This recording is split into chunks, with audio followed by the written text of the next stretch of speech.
Hola, ¿qué tal? Bienvenidas, bienvenidos a Letras Notariales, una coproducción de Justicia TV y el Colegio de Notarios de la Ciudad de México. Hoy vamos a hablar de un tema muy importante para mí. Todos los temas con los notarios han sido importantes y ahorita van a ver por qué. Consentimiento electrónico. Y para hablarnos de ello se encuentra con nosotros el notario Jorge Orozco, titular de la Notaría 139. Bienvenido. Citlali, muchas gracias a ti y a tu auditorio por sintonizarnos. Y también se encuentra con nosotros Guillermo Carranco, titular de la Notaría 55. Bienvenido. Muchas gracias, Citlali. Muchas gracias a todos por vernos. Y vámonos a la pregunta inicial. ¿Qué son la voluntad y el consentimiento? Pues bueno, es el momento justo de donde, o es el lugar exacto donde tenemos que partir para entender qué es el consentimiento electrónico, Citlali. Todos los humanos, mujeres, hombres, en el día a día estamos otorgando actos jurídicos y evidentemente por nuestras profesiones, vocaciones, etcétera, no nos damos cuenta de que estamos realizando esos actos jurídicos. ¿Desde dónde se empieza a gestar un acto jurídico? Desde el fuero interno, desde lo que estamos pensando, reflexionando, lo que nos conviene, lo que no, lo que queremos alcanzar. Ahí hay un fuero interno, ya se está empezando a formar una voluntad. ¿Qué entendemos por voluntad? El ánimo de realizar algo, el ánimo de alcanzar algo. Entonces, dentro de esta voluntad, tiene que haber un momento de exteriorización, tiene que salir de nuestro fuero interno hacia esta realidad fáctica que podemos observar. Esta voluntad lo que hace es detonar consecuencias jurídicas. ¿Y cómo se detonan estas consecuencias jurídicas? Me voy a un punto, vamos a llamarle técnico, que es lo que nos importa, la norma. La norma como tal tiene dos elementos, un supuesto jurídico, una hipótesis, lo que tiene que pasar, y las consecuencias. Si yo hago A, van a resultar consecuencias B. Entonces, si la norma tiene estos dos elementos, el factor con el cual se actualiza el supuesto jurídico es nada más ni nada menos que la voluntad. Este proceso del fuero interno, donde estoy yo formando lo que quiero conseguir o alcanzar, que lo exteriorizo y esa conducta encuentra adecuación con el supuesto jurídico de la norma. Y entonces dice el derecho, si ya actualizaste este supuesto, ahora tienes estas obligaciones y eventualmente estos otros tantos derechos. Esa es la voluntad en sí misma. La voluntad en sí misma, ¿cómo funciona? De forma unilateral. Tenemos que llegar al consentimiento. ¿Cómo es el consentimiento? Cuando una persona, en todo este proceso que acabamos de platicar, exterioriza su voluntad y hace una oferta a otra persona, a otro hombre, a otra mujer, le dice, oye, yo quiero esto, te oferto esto. Vamos a imaginar una compraventa. Yo te quiero vender esto. Mi voluntad es alcanzar un precio y deshacerme, transmitir la propiedad de este inmueble. Tú recibes la oferta. Vuelves a tener de tu lado este fuero interno, este proceso, y exteriorizas y me dices, sí, sí quiero comprarte este objeto. En el momento en que mi voluntad se exteriorizó y la tuya también, y encontraron esta coincidencia entre la oferta y la aceptación, ese punto se llama consentimiento. Entonces, ¿a dónde vamos en la importancia del consentimiento electrónico? Que hoy por hoy, ¿cómo se actualizan nuestras relaciones jurídicas de manera mayoritaria? De forma presencial. Yo requiero una botella de agua y entonces voy a una tienda de autoservicio, obtengo el agua, voy a una caja y ahí hay una oferta y una aceptación que se van a dar y se va a dar un contrato. Se va a dar un consentimiento que va a actualizar el contrato y entonces puedo llevarme yo ese objeto de la tienda y a su vez la tienda tiene el derecho a pedirme el precio. Realizado de manera presencial, lo hacemos todos los días y estamos totalmente acostumbrados. Pero vale mucho la pena analizar y entender los alcances del consentimiento electrónico. ¿Por qué? Porque muchas veces con un clic podemos estar transformando nuestra vida. Inclusive, al poner un mensaje en una red electrónica, viene nuestro foro interno, redactamos el mensaje, le damos clic y con ese clic nuestra voluntad es hacer público nuestro pensamiento y todo lo que eso pueda acarrear. Entonces, hablando de contratación o hablando de consentimiento, ¿por qué nos importa tanto su estudio? Pues porque tiene que estar regulado de tal manera, uno, que sí sea accesible a todo mundo, porque si no entonces va a perder vigencia, pero dos, que genere certeza y seguridad. Que ese clic, que es una reduccionista, detrás de ese clic, ahora platicaremos que hay muchas circunstancias que le van a llevar a dar efectos, legalidad y certidumbre a ese movimiento electrónico. Pero lo importante es que entendamos muy bien qué es lo que se ha hecho en nuestro sistema normativo, tanto federal, nacional, como el local. ¿Para qué? Para lograr que esta transformación de nuestra vida jurídica a través del consentimiento sea legal, tenga certidumbre, tenga los alcances que queremos. Y ya nos explicaste muy bien los conceptos básicos, pero ¿cuáles son las diversas maneras en que pueden manifestarse? Sensacional.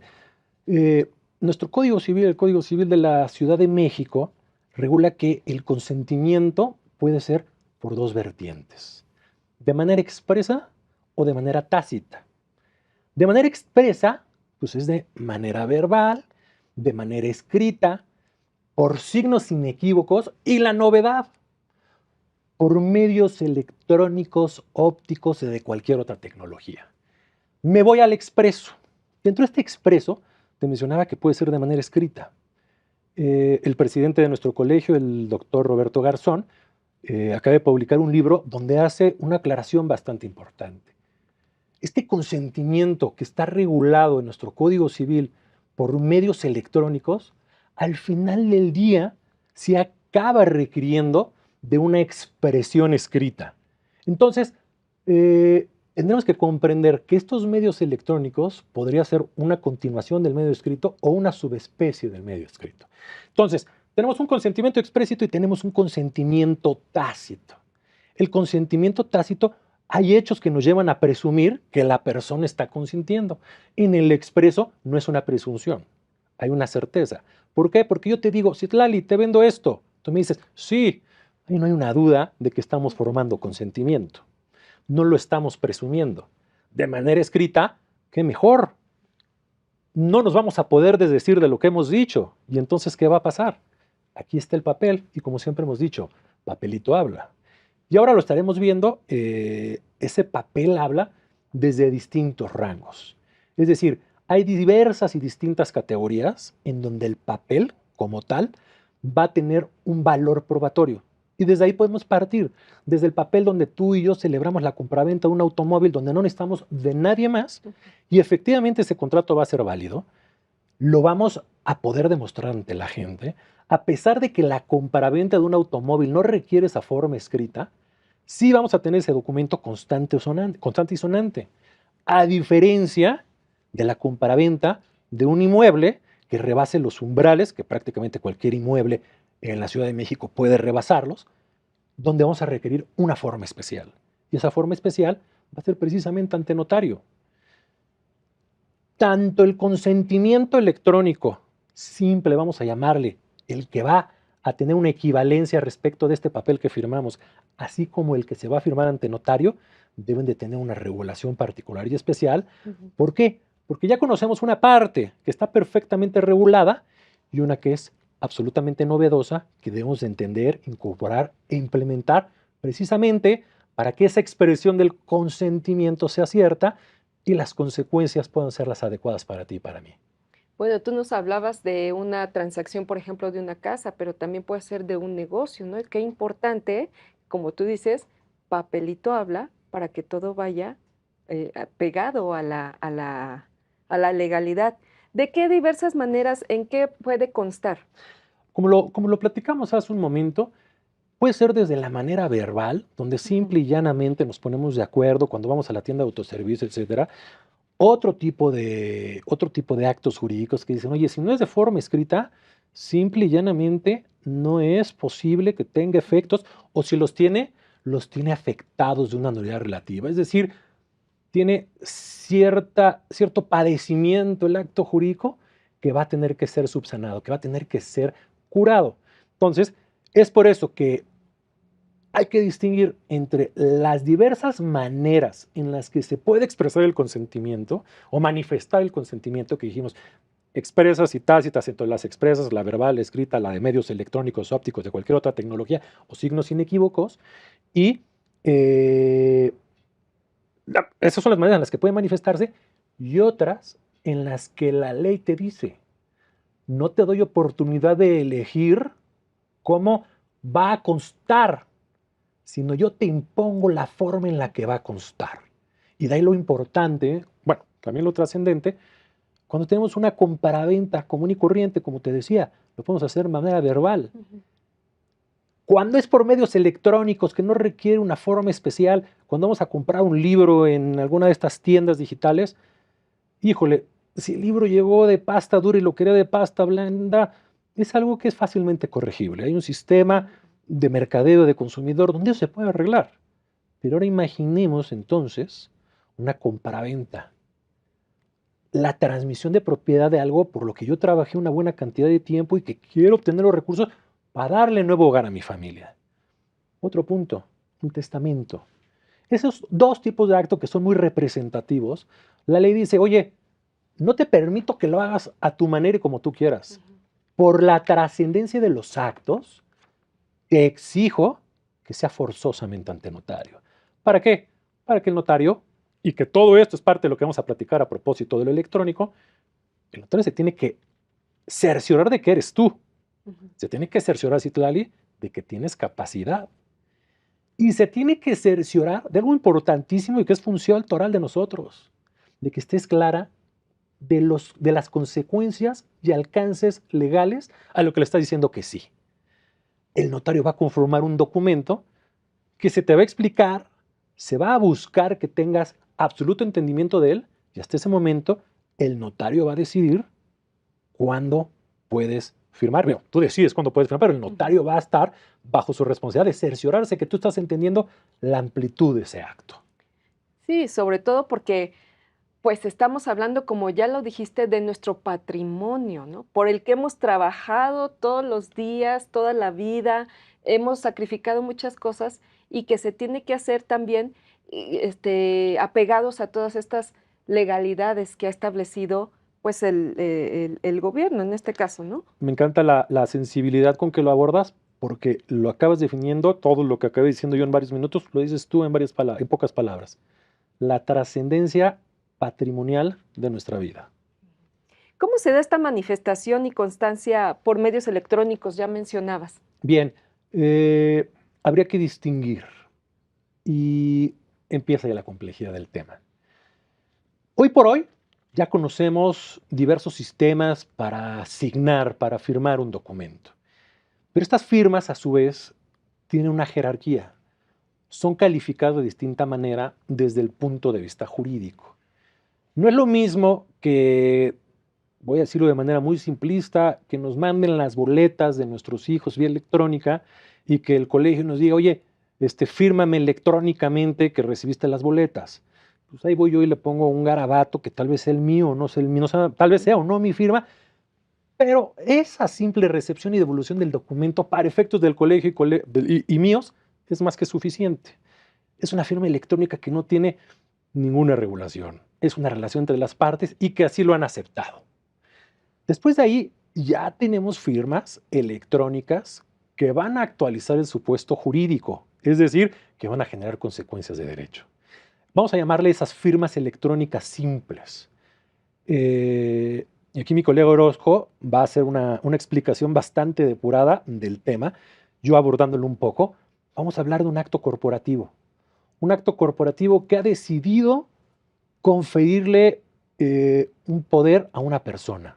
Es decir, esta persona moral que existe en el papel ha decidido darle facultades a una persona física para que vaya y manifieste su voluntad y eventualmente forme consentimiento. Híjole, esta acta resulta que la debemos de firmar Juan, Pedro y Guillermo. Y Juan, Pedro y Guillermo se dedican a X actividades que no les permite reunirse en el mismo lugar. ¿Cómo le hacemos? Oye, pues vamos a firmar electrónicamente el documento. Hagámoslo electrónicamente. ¿Cómo lo hacemos? Hay plataformas especializadas que podemos encontrar en el mercado. Las contratamos, pagamos la tarifa correspondiente y dentro de esas plataformas a su vez se vuelve a graduar la importancia o la trascendencia de la firma o la atribución de la firma. Desde el sistema más simple que te dice, oye, a ver, regístrate tu nombre, registra tu correo electrónico y te doy acceso a la plataforma, de tal manera que la puedas firmar y me digas a quién se la tengo que enviar para que la revise, la asigne y ya que esté firmado por los tres, emitir este documento que está firmado electrónicamente. ¿Y quién supervisó que mi hermano, mi primo, mi esposa, mi secretaria se hayan metido en mi computadora? Y es más, ni siquiera desde sus propias computadoras metieron mi nombre y metieron su dirección de correo electrónico. ¿Eso será verdaderamente atribuible a mí o no? Pues definitivamente tiene un grado de ser endeble. Por lo tanto, tendría que haber una atribución posterior, lo cual le va quitando eficacia y le va quitando funcionalidad. ¿Cómo le subimos de nivel? Bueno, la propia plataforma nos va a pedir que nos identifiquemos. Ahí está mi identificación. Le subimos de nivel. No solo te identificas, ponte la cámara en la cara. Y entonces ya mandamos la identificación y por otro lado nos están tomando los biométricos de nuestra cara, de nuestro rostro. Toma los biométricos de nuestro rostro, los coteja con la fotografía de la credencial y dice, sí es Guillermo Carranco. A partir de este momento, cualquier firma que salga de este emisor va a ser atribuible a Guillermo Carranco porque él tiene los códigos de acceso, tiene la herramienta con la cual se introdujo, se le tomó el video, él permitió que se grabaran sus biométricos y por lo tanto puede haber una atribución bastante buena. Y después de ahí nos vamos al nivel superior, que es la firma electrónica avanzada. Que en esa firma electrónica avanzada, por los requisitos que se tienen que cumplir, por los registros, por los papeles, por la documentación que debemos de tener, hace que sea indubitable la atribución de esa firma a su signatario. En el ejemplo anterior que hablaba de las plataformas comerciales, podemos decir que si cumplen con todos los elementos que se establecen, al menos en el ámbito mercantil, se le va a poder generar un efecto, con lo endeble que vuelve a ser al no hacerlo con una firma electrónica avanzada, como son las que prácticamente cualquier contribuyente tiene del SAT. Hoy por hoy contribuimos y participamos en nuestras actividades con el fisco a través de nuestra firma electrónica avanzada, que algún día fuimos a una oficina del SAT y dijimos, esta es mi identificación, el funcionario nos identificó, nos tomaron nuestras huellas, tuvimos que firmar documentos, tuvimos que expresar consentimiento de nuestros datos personales, una serie de circunstancias que le dan una fiabilidad absoluta y le da un efecto de equivalencia funcional a la firma autógrafa que tenemos. Se me figura mucho así, y si me equivoco, corríjanme por favor, de que es como un sello, ¿no? O sea, el sello que ya. O si nos vamos ya más avanzados, las firmas que hasta revisan, que lleven todos los componentes. Digo, es una comparación muy básica, pero eso se me figura, la tecnología nos ha llevado a tener estos grados de complejidad, ¿no? A propósito de este tema y de esa complejidad de la que hablas, si tú y yo, Citlali, firmamos este contrato privado en un ajo común y corriente, el día de mañana, si yo descaradamente digo, no, no es mi firma, existen estos medios periciales que van a analizar nuestra firma y decir, oye, no puedes retractarte. Aquí estamos analizando esta grafía, este garabato, y cumple todos los requisitos de tu expresión gráfica. Por lo tanto, es atribuible a ti. En medios electrónicos no pasa eso. Hoy por hoy, yo tengo mi firma electrónica avanzada a través de un archivo electrónico con un certificado, con ciertos elementos digitales, para que cuando yo manifieste mi voluntad y en su caso forme consentimiento, no me puede echar para atrás. Resulta que alguien extrajo de mi cajón los archivos electrónicos y firmó algo, el día de mañana, salvo que acredite que esa persona sustrajo mis elementos digitales, la atribución es inmediata. Yo soy el que firmó ese documento. No hay estas grafías, no hay estos elementos donde pericialmente puede ser. Ahí vamos a tener que recurrir a otra rama pericial diciendo, no, pues sí, chequen que están las huellas digitales de otra persona. Es decir, se vuelve mucho más complejo. En el primer caso, hay alguien que va a poder ver rasgos humanos. En el otro son rasgos digitales que fueron soportados previamente por un proceso humano. Muy bien, ya me clavé, por favor, discúlpeme, con el notario de todo esto con la firma, pero háblenos, por favor, de las manifestaciones del consentimiento electrónico en el día a día. Mira, Citlali, día a día y desde hace ya muchas décadas manifestamos el consentimiento de manera digital. Por ejemplo, hay cosas que a lo mejor no sensibilizamos que era una manifestación digital, lo decía Guillermo. Pero, por ejemplo, el presionar nuestro NIP para efecto de retirar dinero del cajero ya es una manifestación de voluntad. Y es por eso que esa extracción del dinero al amparo de un contrato de depósito con la institución bancaria es oponible. Yo no puedo decir, no, es que yo no quise retirar el dinero. Claro que lo quisiste y manifestaste la voluntad con una serie de dígitos, ¿no? Entonces, es importante entender que tenemos ya décadas haciéndolo. Tiene ya más de 2 décadas una reforma importante que hubo el Código Civil Federal que va implementando o iniciando el proceso para la implementación de la firma electrónica y diversos mecanismos de manifestación de voluntad por medios electrónicos.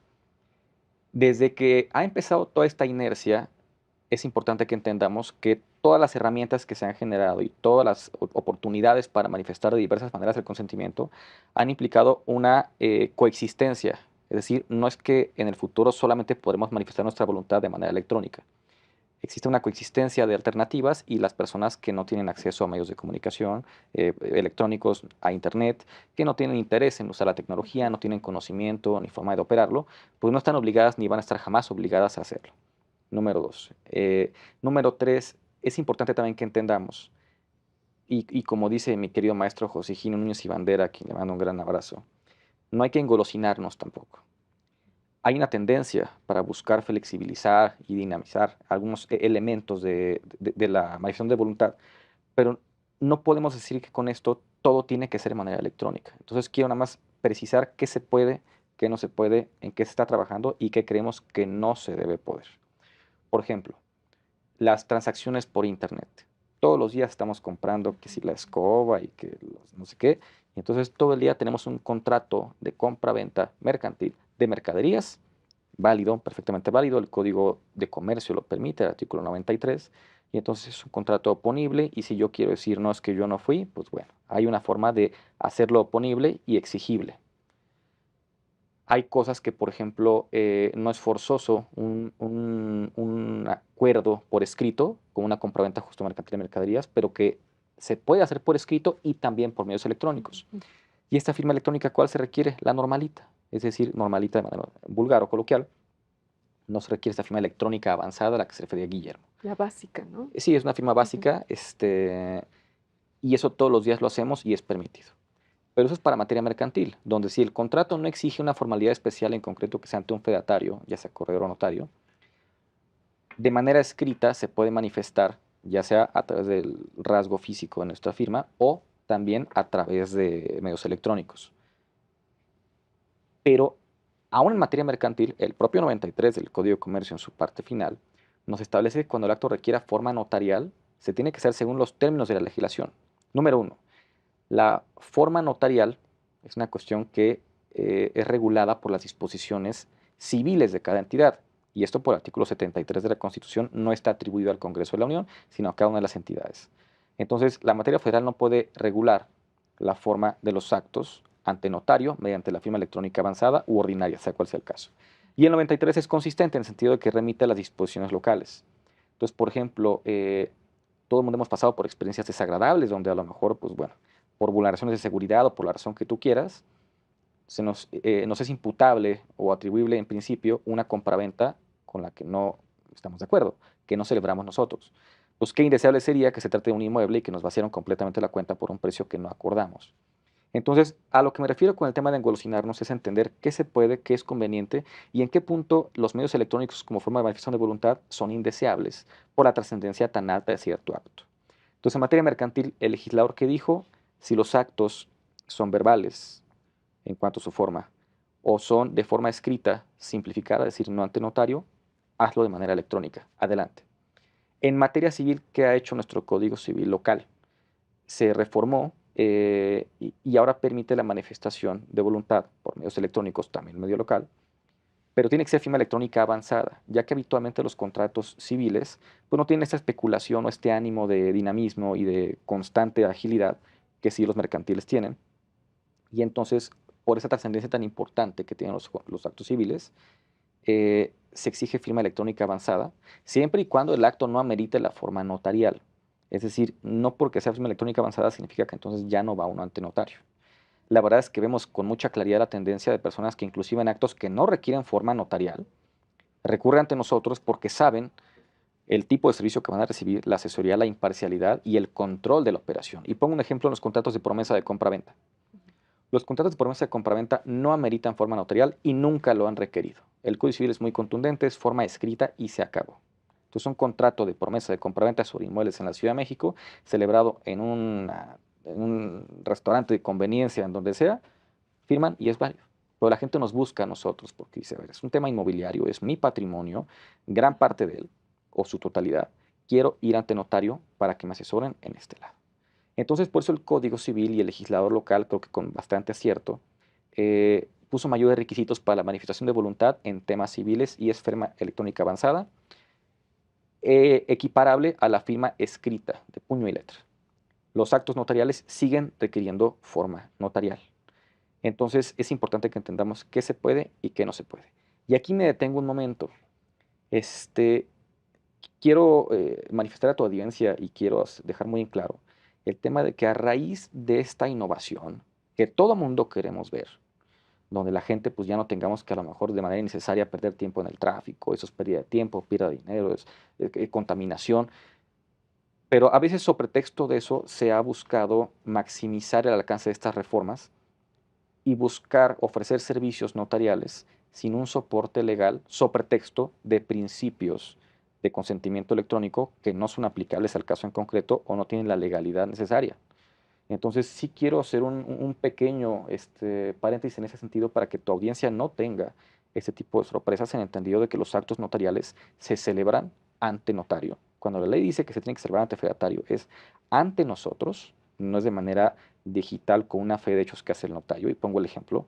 Antes de que se estuvieran permitidos los medios electrónicos, si era una compraventa ante notario, era en el protocolo del notario las partes ahí involucradas. Y no era suficiente que un notario diera fe de hechos de un contrato privado.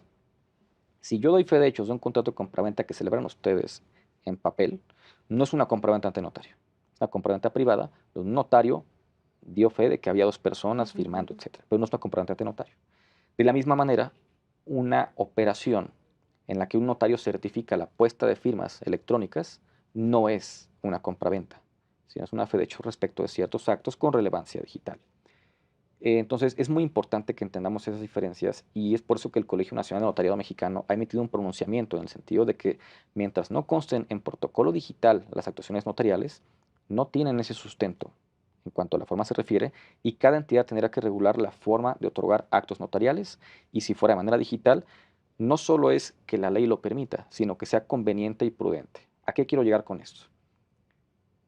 Cualquier actuación digital, especialmente de relevancia notarial o inmobiliaria, implica no solamente un vehículo o un canal para yo decir sí acepto y que el otro diga pues yo también le entramos. Eso no es suficiente. Hay un esfuerzo increíble, desmesurado, en tener controles de legalidad, de seguridad y de ciberseguridad que permitan no solamente manifestar la voluntad, y por eso regreso al tema de no engolosinarnos. No solo es, bueno, ya se puede a través de este canal, se puede a través de este canal con seguridad de que la operación no se vulnere, de que la información confidencial no se publicite ante terceros, de que no vaya a ser corrompido el mensaje de datos, de que tenga conservación, de que tenga atribución a las partes respecto de lo que está manifestando. Y entonces, por eso en el Colegio de Notarios de la Ciudad de México, desde hace ya algunos años, estamos trabajando en un protocolo digital que ya está previsto en la ley y de manera muy ardua, tanto en el Colegio de Notarios a nivel interno, como con un equipo técnico formado por especialistas de alto renombre y altísima capacidad. Estamos trabajando en ofrecer esos servicios. No solamente es el conducto, insisto, sino tener las herramientas para que la gente esté segura y no buscar acudir a estos servicios de notarías digitales, por ejemplo, sin un sustento legal, solamente por la inconveniencia o dificultad de distancia. Tiene muchos milenios, bueno, en concreto ya algunos milenios, de que en derecho canónico se inventaron los poderes, porque no sé si sabías que los poderes tienen su origen en el derecho canónico.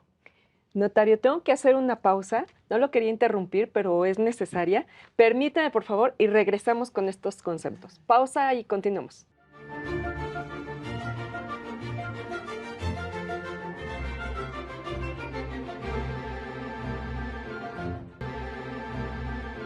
Ya estamos de regreso. Gracias por continuar con nosotros en Letras Notariales. Y pues nos explicaba el notario sobre el derecho canónico. Sí, mira, te platico. Fue el derecho canónico el que ha generado pues, muchas de las teorías que tenemos actualmente. Por ejemplo, la noción de voluntad, la noción de consentimiento tiene su origen en derecho canónico y en concreto los poderes también buscando llegar a esta ubicuidad, donde, pues bueno, si el Señor se manifestaba a través de emisarios, pues ¿por qué no las personas podemos tener emisarios, apoderados, que manifieste nuestra voluntad? Entonces, hay que recordar, en caso de que las personas tengan dificultad para asistir ante notario para ciertos actos, que prácticamente todos los actos, no todos, pero prácticamente todos, permiten su otorgamiento a través de poderes. Entonces, la intención de decir, bueno, yo creo servicios de manifestación de voluntad, a lo mejor sin ciertos requerimientos de ciberseguridad o sin ciertas necesidades básicas de comercio digital, solo para evitar el tema de desplazamiento o las distancias, hay que recordar que están los poderes. Los poderes también son una herramienta, son una solución y llevan mucho tiempo ejecutándose e implementándose todos los días. Eso no significa que el comercio digital y que las actuaciones a distancia no sean obsequiables y recomendables en ciertos casos. Por ejemplo, voy al tema de las asambleas por medios electrónicos. Eso me parece que es una necesidad del comercio e inclusive de las sociedades o asociaciones civiles de naturaleza civil. Eso ya está permitido en la Ley General de Sociedades Mercantiles y en nuestro Código Civil. Entonces, de manera muy general, porque no es el propósito de esta discusión y quizás excedería el tiempo establecido, ya se pueden celebrar asambleas de manera digital, número uno. Número dos, se pueden levantar actas de asamblea de manera digital, aunque la asamblea sea presencial. Entonces puede haber mezclas de eso, ¿no? Ujú. Entonces, ¿qué es lo que se detectó con el COVID? Pues bueno, hay veces que la gente está confinada por razones médicas, por razones de guerras civiles, por razones de padecimientos de mucha naturaleza, y hay necesidad de celebrar un acuerdo corporativo. Ya está permitido, y creo que es bastante positivo, celebrar asambleas de esa manera. En materia mercantil, por ejemplo, la agencia de mercantiles lo establece claramente. Lo único que sí quizás sería mejorable es el sentido de que se solicita o se exige una reforma de estatutos, pero sí se establece una asamblea, se tiene que indicar si va a ser de manera presencial, si va a ser de manera virtual, mixta inclusive, establece la forma en la que tiene que darse audiencia a los accionistas para que sepan si es virtual, pues bueno, en dónde me meto, ¿no? En qué plataforma Ujú, ujú. este, digital me tengo que meter, con qué contraseña, cuál es el número de la sesión. Eso ya está considerado. Y hay ciertas diferencias accidentales en la parte civil, en la parte mercantil, por ejemplo, la materia civil sí pide que el administrador de la persona moral, sea asociación civil o sociedad civil, guarde una grabación y la tenga en el archivo. En materia mercantil no se exige así, pero de manera nuclear establecen lo mismo. Ya está permitido que las personas digan, bueno, estamos aquí nosotros tres, que somos accionistas de la sociedad X y tenemos que acordar otorgar un poder. Ya no necesitamos que estemos todos reunidos en el mismo lugar. Y creo que la pandemia despertó esa necesidad y bueno, fue impositivo. Esto regresando al punto de que es útil, es válido y es recomendable otorgar de manera digital el consentimiento, pero no en todos los casos, solamente en algunos. ¿Las asambleas tienen algún desafío o no se pueden llevar a cabo con alguna característica?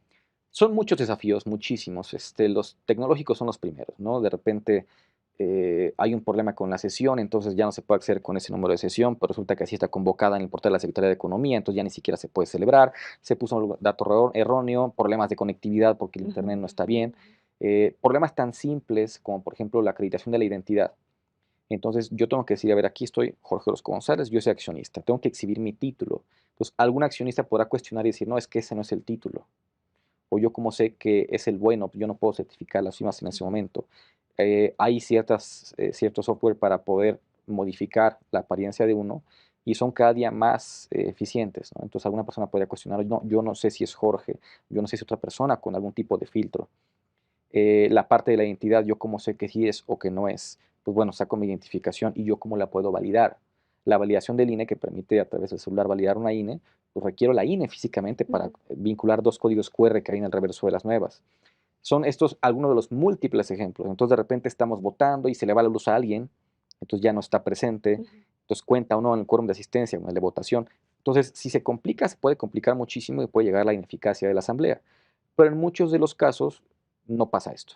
En muchos de los casos son accionistas que se reconocen recíprocamente, que no es conflictiva la celebración de este acuerdo y entonces solamente se ejecuta algo que simplemente íbamos a hacer entre amigos en un inmueble, mejor entre amigos a distancia. Si tenemos nosotros tres una asamblea, pues no va a pasar nada. Nos conocemos, tenemos una forma de interactuar donde con independencia de la imagen, aunque esté apagada la cámara, yo sé que es Guillermo. Yo sé que eres tú porque además la segunda vez que me invitas a tu programa y te agradezco muchísimo. Entonces, esos son algunos de los desafíos. También, por ejemplo, el tema de levantar el acta, ¿no? Muchas veces la gente, pues, por costumbre pide una lista de asistencia que en ciertas disposiciones está prevista, en otro no.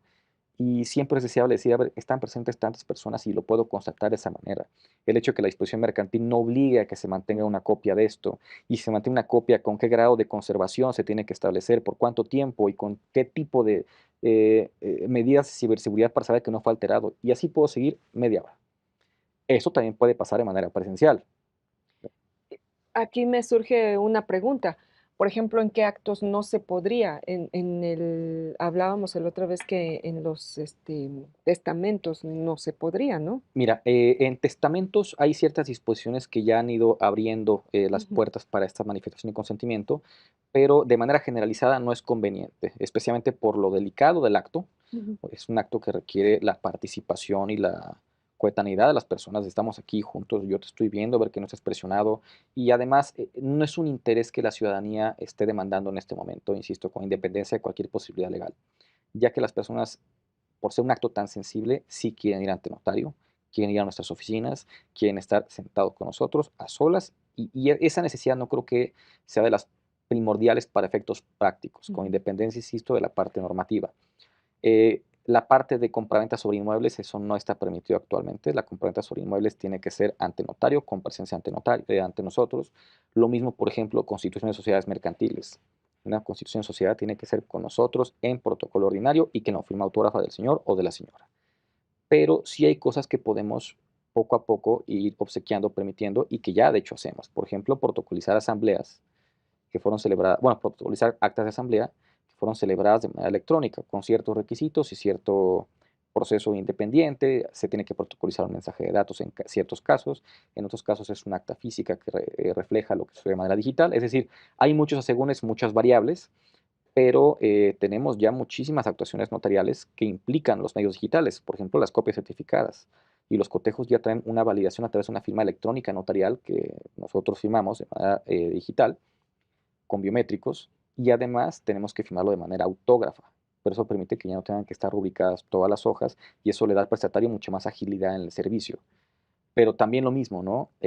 Cada que decimos, bueno, es que esto es muy seguro porque aquí está el biométrico, ya me tomaron una foto de la cara y ya hasta dije mi nombre completo y no sé cuántos aspectos esenciales o privados.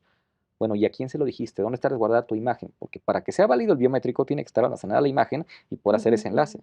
Entonces, ese tipo de cosas son las que tenemos nosotros muchísimo cuidado para no lanzar anticipadamente o con deficiencias un producto, es decir, una actuación digital notarial, que no resguarde de manera adecuada este tipo de información y datos confidenciales. Entonces, también los biométricos sirven muchísimo, pero también depende qué tipo de plataforma es la que nos esté proporcionando ese servicio, porque si no, ya soltamos nuestra cara y nuestra imagen. Bueno, nuestra cara, nuestra imagen en consecuencia, pero también nuestra voz, y eso es delicadísimo. Precisamente iba a preguntar eso. ¿En México ya hay ese tipo de base de datos de tecnología que ya guarden todos los rasgos biométricos y todo esto? Sí, sin lugar a dudas, existen, nada más Ujú, que hay que distinguir la importancia de esas instituciones. Hoy por hoy, pues tenemos organismos de gobierno que por su propia vocación, pues el resguardo de la información es del más alto nivel. Tenemos precisamente al SAT, que es la que todos tenemos también firmas electrónicas de Secretaría de Función Pública, Secretaría de Economía, y el propósito es que conforme se vaya implementando esta nueva vía jurídica electrónica, cada vez existan existan privados que puedan tener toda la instrumentación necesaria para proveer esta firma electrónica avanzada, sin duda alguna, en igualdad de equivalencia a las que hoy tenemos de manera oficial. ¿y sí vamos avanzando o todavía estamos muy en pañales? A mí me gustaría retomar lo que dice Jorge. Yo creo que vamos bien. En el ámbito electrónico general creo que vamos bastante bien y como lo mencionamos hace un momento, pues la pandemia hizo que explotara esto. Pero vamos a ser muy cautos, muy cautos. Por lo que mencionamos al principio de esta conversación, Citlali. Manifestar la voluntad puede implicar una oferta y puede implicar una aceptación y algo no bien asesorado, no bien instrumentado, se puede convertir en una pesadilla jurídica, y si es una pesadilla jurídica, es una pesadilla en la vida. Dentro de todo lo que también comentaba hace un momento Jorge, vamos bien, pero aquí el punto es que el notariado es un proveedor de certidumbre jurídica Ujú. por la pericia del notario y por las funciones que legalmente tiene que verificar, realizar para que el acto esté blindado, para que el acto sea sólido. Entonces, si estamos hablando que lo más delicado que tenemos en nuestra vida jurídica es la voluntad que llega a formar consentimiento, creo que vale la pena hacerlo con la pausa, no con la pausa, con la serenidad necesaria para que el día de mañana la voz, la fe, la asesoría del notario no pierda ni medio milímetro de su alcance, que es bastante apreciado por el ordenamiento legal y por la propia sociedad. Y no solo eso, Citlali, no que lleguemos a estar en el mismo punto que el hoy fáctico funcional. Podamos cumplir las expectativas de lo que hoy la sociedad, la innovación, el mercado, las necesidades jurídicas están necesitando. Estamos seguros, de verdad, desde el Colegio de Notarios, que los esfuerzos que están haciendo, que como decía Jorge, no son menores y con la gente del más alto nivel, son precisamente encaminados a la sociedad, a que el notario no solo siga cumpliendo su función, sino que todavía pueda ser más cercana, más eficiente y más eficaz. Pero sí, contestándolo, vamos avanzando con el pulso, con la serenidad, con la seriedad necesaria, por lo que implica solamente eso. Y en relación a otros países, ¿hay otros más avanzados que nosotros? ¿Ahí vamos a la par? ¿Qué pasa? Mira, hay muchos ejemplos. Por ejemplo, hay países muy avanzados. Brasil, por ejemplo, es un país muy avanzado. Hay entidades en Estados Unidos, Nueva York va avanzado, pero hay ciertas facilidades que tienen, por ejemplo, Brasil. Brasil, a diferencia de lo que sucede con México, es un estado tipo federal. Entonces, tienes a todo un país concentrando esfuerzos para establecer un marco normativo. Ujú. Tienes toda la cantidad de, inclusive de ingresos y todos los esfuerzos necesarios y elementos materiales e inmateriales para llegar a este propósito. Entonces, a nivel comparativo, probablemente Brasil sea de los más avanzados, por lo menos en América, pero ciertamente estamos muy cercanos a ellos. Hay mucha colaboración entre el Colegio de Notarios de la Ciudad de México con las autoridades locales. Además, mucha colaboración con el Colegio Nacional para establecer mecanismos o legislación uniforme en la medida de lo posible en todo el país. Y también con la Unión Internacional del Notariado. Esta Unión Internacional ha establecido diversos principios y diversos lineamientos que deben perseguir las actuaciones digitales. Lo que sí te puedo decir es que sí somos punta de lanza para efectos de actuación digital notarial en el país, número uno. Y número dos, que los esfuerzos que estamos haciendo, que como dice Guillermo, no son menores, sí tienen como finalidad entregar este producto no improvisado, no provisional, sino que cumpla con todos los requerimientos que demanda la sociedad, que no sea solamente un producto anticipado. Y aprovecho para explicar cómo va a funcionar esto. Es decir, a lo mejor la gente dice, bueno, es que va a ser una escritura digital ante notario, pero ¿qué voy a hacer? Me voy a meter a internet y voy a poner, haga clic aquí, ya es de usted la casa. No. La ley contempla, seguirá contemplando, y el decálogo de principios de la Unión Internacional de Notariado establece con mucha claridad que el principio de inmediación, es decir, esto, Ujú, es, a ver, ujú. señor notario, quiero que me explique tal, por qué sí, por qué no, fiscalmente, qué me espera. Ese principio de inmediación va a continuar. Está en la ley, es un principio rector y seguirá por siempre. Entonces, la intención, y como esto ha funcionado a nivel de derecho comparado, es tener una plataforma controlada por nosotros, con todo, insisto, los parámetros de ciberseguridad. No va a ser solo meternos a estas famosas y comerciales, ¿no? Que permita la interacción entre las partes y que solamente en caso de que se cumplan de manera clarísima todos los presupuestos de capacidad, de no violencia, etcétera, de que veamos que la persona efectivamente es.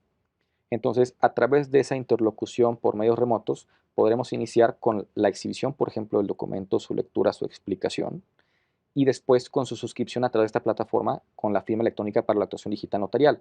Oye, ¿qué es eso de la firma electrónica para la actuación digital notarial? Es una firma electrónica que nosotros vamos a dar de alta con la comparecencia personal, ahí sí personal, del prestatario ante nosotros. Esto en derecho comparado le llaman enrolamiento. Entonces, tú vas a ir conmigo, te vas a identificar conmigo, yo voy a levantar un acta y eso ya permite que tengas esta firma electrónica para la actuación digital notarial. Y entonces, ya teniendo la certeza de que eres tú Y ya que pasaste por este filtro, por eso te digo que no solamente es, bueno, me conecté a Zoom y ya se vio la foto, no, sí necesitamos saber que eres tú. Y ya con eso entonces tienes este enrolamiento, insisto, esta habilitación para actuar en el entorno digital ante el notariado de la Ciudad de México. Y ya con eso plasmas esa firma y el acto jurídico ya es perfecto, pero sí hubo un notario ahí platicando contigo, explicándote y cerciorándose de que se cumplan con los requisitos. ¿Qué es lo que se está trabajando también? De que se respete el principio de territorialidad, porque es un riesgo que se abre a raíz de la existencia de estas formas de agilizar la manifestación de consentimiento.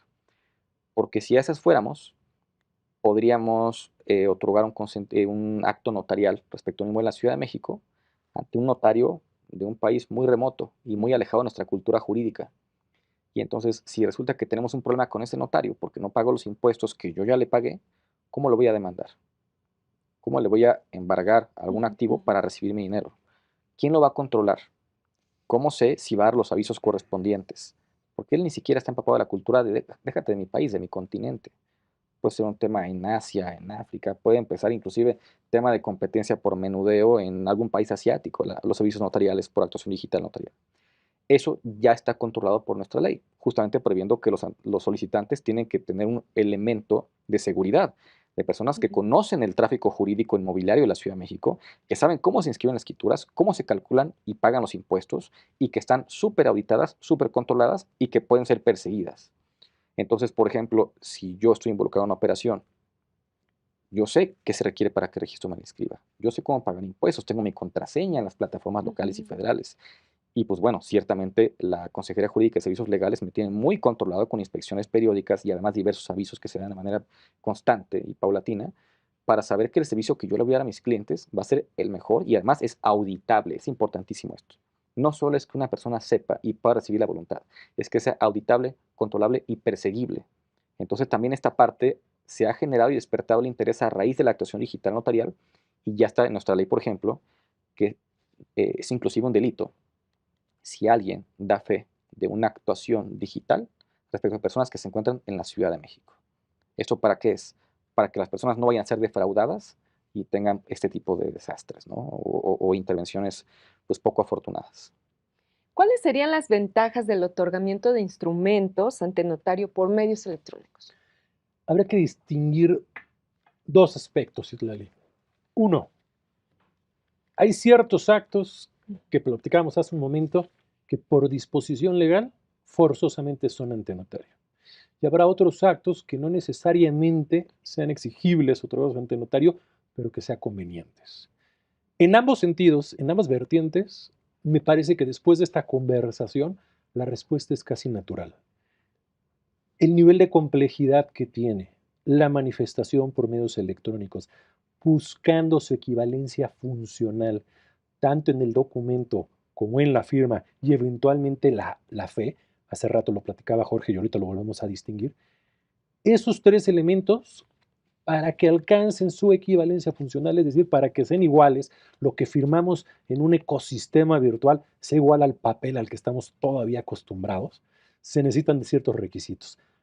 Necesitaríamos, como decía Jorge, una buena cantidad de tiempo para seguir ahondando en el tema, pero yo creo que ya quedó acreditado su complejidad. La elaboración de diversos sistemas y pasos que entre sí tienen que ver para que todo esté en orden y se generen las consecuencias jurídicas que necesitamos. Y quien hoy por hoy se está especializando hasta las últimas consecuencias para que esos actos jurídicos sean sólidos es precisamente el notario. Entonces, por eso creo que ahí está la conveniencia, aparte de la exigibilidad, que logremos esa equivalencia funcional, la eficacia del acto jurídico y por lo tanto que sus alcances coincidan con lo que estamos buscando. Pues agradezco mucho su presencia, nos ha quedado bastante claro de qué se trata todo esto de los medios electrónicos y pues tenemos que seguir avanzando de alguna u otra forma. Mientras tanto, pues va subsistiendo los dos sistemas, ¿no? Y termino reiterando que es muy importante que nos acerquemos a las notarias y a los notarios de la Ciudad de México. El Colegio de Notarios de la Ciudad de México tiene abiertas sus puertas para cualquier asesoría. Los invitamos, por favor, acérquense. Tenemos muchas opciones para que nuestro patrimonio, nuestra vida nuestros hijos estén asegurados y como ya saben, esto es prevención. Notaría abierta, juzgado cerrado, como ya dicen los notarios. Muchísimas gracias por su atención. Hasta la próxima.